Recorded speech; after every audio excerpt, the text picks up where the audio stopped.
Elis labo susal samtu, las kauma elislano babio Allah. Itulah kata-kata pertama yang ditulis bangsa Babilonia pada masa awal bumi, yang dipahat dalam bahasa Akadia kuno, bahasa yang dikuburkan bersama rahasia-rahasia bumi purba, dan hanya sedikit manusia yang mampu membacanya atau memahaminya. Setelah dimulainya era Namrud di dua tepi sungai Efrat di Irak, sihir menyebar di tanah Babil seperti api yang menjalar di kayu kering. Allah menyebutkan Babil dalam Al-Quran dan menjelaskan bahwa setan-setan membacakan sihir kepada manusia dan mengajarkannya kepada mereka. Pada masa itu, bumi belum pernah menyaksikan sihir yang lebih dahsyat daripada sihir para pendeta Babil. Bahkan para pendeta Esmun dan para setan di kuil Amun mempelajari sihir hitam dari mereka, lalu menyebarkannya di Mesir kuno. Sejarawan Aram bernama Nebu menyebutkan bahwa bangsa Babilonia mengalahkan orang Aram setelah menggunakan sihir hitam dan praktik perdukunan melawan mereka, hingga akal dan penglihatan mereka menjadi kabur dan mereka tak mampu lagi berperang. Sihir di Babil diwariskan dari generasi ke generasi setelah mereka mengarsipkan kitab-kitab mantra dan praktik perdukunan, serta mengembangkan berbagai seni sihir. Hingga muncullah di antara mereka seorang penyihir yang belum pernah disaksikan bumi sebelumnya. Dari hal kebusukan dan kekuatan sihirnya, ia dikenal dengan nama Hazard, mengambil nama yang terinspirasi dari Namrud yang zalim. Ia menjadi pemimpin mereka dalam kejahatan dan sihir hitam.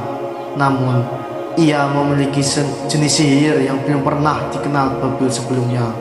Sihir bukanlah dongeng atau hayalan, melainkan realitas yang ditegaskan Al-Quran dan dicatat sejarah kuno maupun modern. Ia menyebar ke seluruh dunia dari Babil, Akkad, Asyura, dan Sumeria. Bangsa Babilonia adalah kaum yang mencatat segala sesuatu. Mereka memiliki sistem pencatatan sejarah yang unik, hingga memiliki perpustakaan terbesar dengan berbagai ilmu. Namun, di antara lempengan-lempengannya tersimpan kejahatan kuno dan bisikan terkutuk yang dikenal sebagai sihir hitam kuno. Lempengan-lempengan itu memuat mantra-mantra sihir yang tidak akan dibacakan di sini, namun menceritakan peperangan Babil dan bagaimana mereka menang dengan sihir dan perdukunan. Disebutkan dalam sejarah kuno bahwa di Babil lahir satu penyihir yang paling berbahaya di dunia dalam bidang sihir dan astrologi. Sekitar tahun 1900 sebelum Masehi, ratusan tahun setelah kebinasaan Namrud, buku-buku sejarah tidak banyak menceritakan masa kecilnya karena fokus pada kekuatan sihir dan kezalimannya di Babil. Penyihir itu diyakini adalah Hazard, pemimpin para penyihir. Di awal hidupnya, Hazard sangat terpengaruh oleh guru-gurunya di Uruk, kota Sumeria, Babilonia, di tepi sungai Efrat, sekitar 30 mil dari kota Ur. Ia mempelajari sihir dan perdukunan dari lempengan Sumeria dan Asyur, serta mengasahnya dengan seni sihir hitam Babil. Namun, ia membawa jenis sihir jahat yang wallahu alam diduga dipelajarinya dari setan, yaitu sihir Manzazu. Manzazu adalah istilah Babil yang merujuk kepada arwah orang mati. Ini adalah jenis sihir hitam untuk memanggil arwah guna mengetahui rahasia masa lalu seseorang atau peradaban. Kini dikenal sebagai nekromansi. Sangat disayangkan, praktek ini masih dilakukan hingga sekarang dan termasuk jenis sihir paling buruk. Hazard melakukan nekromansi dengan dua cara. Pertama, memanggil arwah dengan menggambar mantra di tanah, melafadzkan kata-kata khusus, lalu melakukan ritual yang membuat bulu kuduk kita merinding. Cara kedua lebih keji, yakni memperlakukan jasad orang mati untuk mengetahui apa yang mereka ketahui dengar, dan pelajari semasa hidup. Namun, hakikat yang disembunyikan Hazard tidak seperti yang diyakini orang Babil. Itu sebenarnya hanyalah permainan ilusi mata, intimidasi pikiran, dan pengambilan informasi dari kori manusia dari kalangan setan.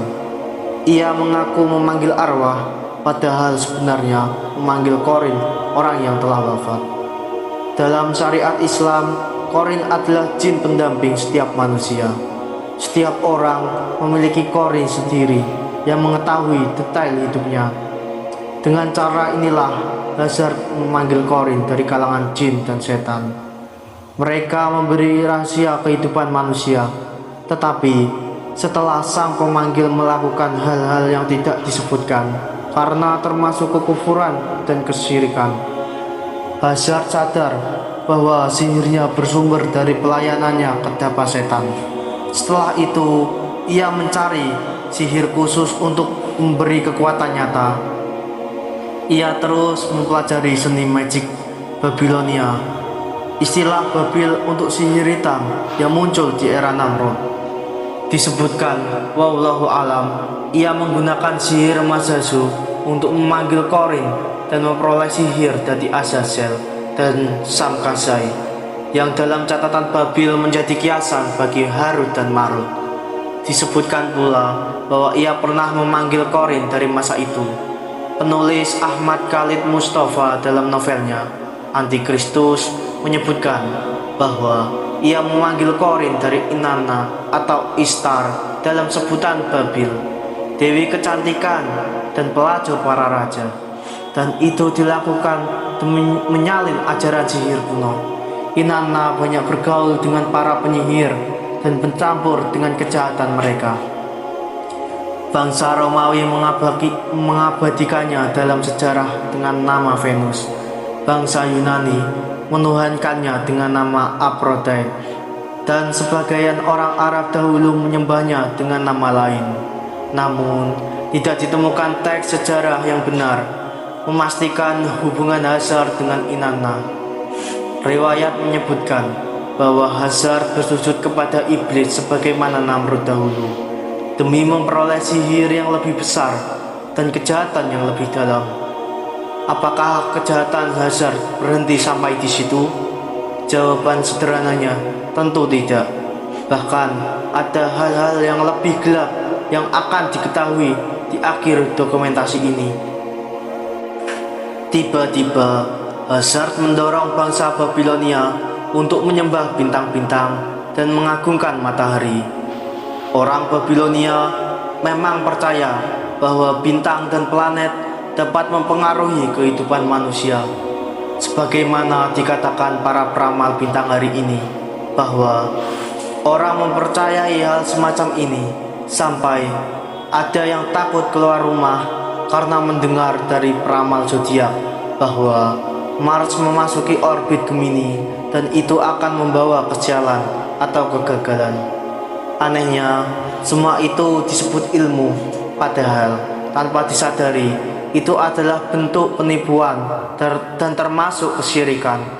Yang lebih aneh lagi, ada orang yang mengaku muslim namun tetap percaya ucapan para peramal yang kini dikenal sebagai membaca zodiak dan astrolog yang muncul di layar televisi setiap akhir tahun dan didengar jutaan orang. Hazard menempuh cara ini untuk menenggelamkan manusia dalam ilusi zodiak dan penyembahan bintang.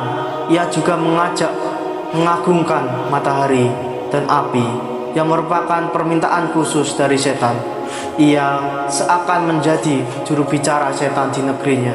Ia menyesatkan atas perintah mereka lalu menambahkan kekuatan sihirnya. Setan memang memiliki kecintaan lama pada matahari dan api. Mereka mendorong berbagai peradaban sebelum dan sesudah Babil untuk menyembah matahari dan membesar-besarkannya, serta menipu manusia bahwa matahari sangat agung dan jauh lebih besar daripada bumi. Meskipun Al-Quran menyebut matahari sebagai pelita dan bumi menjadi tempat menetap, prinsip mengagungkan matahari dan api adalah jalan yang ditempuh Hazar bersama para setannya untuk disebarkan di Babil. Dan pendekatan ini masih terus diterapkan sampai sekarang. Penulis Hari Sachs pada 441 bukunya tentang kebesaran Babil menyebut bahwa astrologi yang berarti ramalan dianggap sah dalam serangkaian teologi Babilonia dan hingga kini masih mendapat tempat dalam sistem dunia modern. Kita bisa melihat berbagai organisasi global, rahasia dan forum internasional, termasuk lembaga politik dan keagamaan menampilkan simbol-simbol Babilonia dan Fir'aun kuno. Dalam konteks ini, ada hal penting dalam sejarah. Siapa yang membangun Babil dan bagaimana sihir muncul di sana? Sihir pertama dibacakan oleh setan kepada penduduk Babil dan diajarkan kepada manusia. Adapun pembangunan Babil tidak seperti apa yang dibayangkan sebagian orang.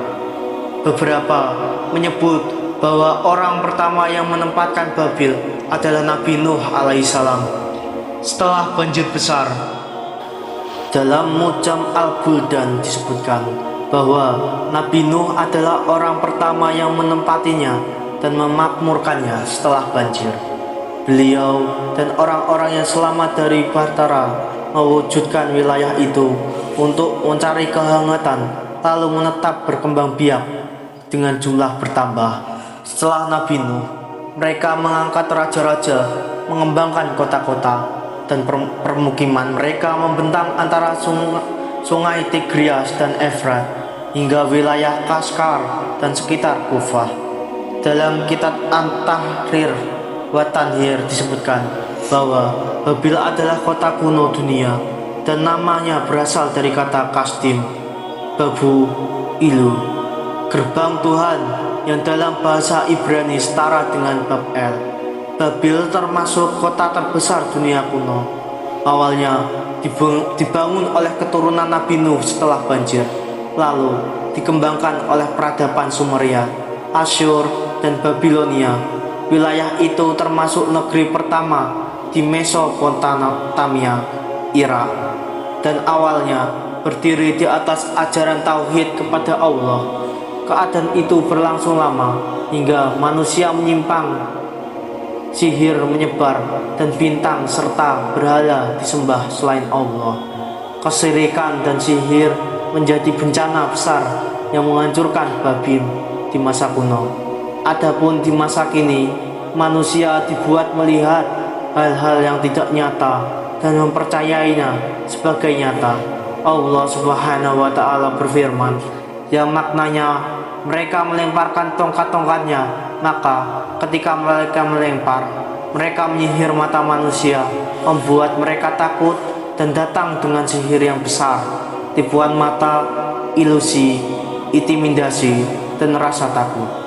Semua itu mempengaruhi imajinasi orang yang menjadi sasaran sihir. Imajinasinya berada di bawah kendali penyihir.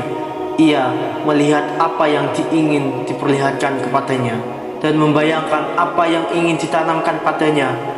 Jika engkau berharap melihat kebenaran dengan kedua matamu, maka kebenaran sejati hanya dapat dilihat dengan hati yang hidup. Barakallahu fikum.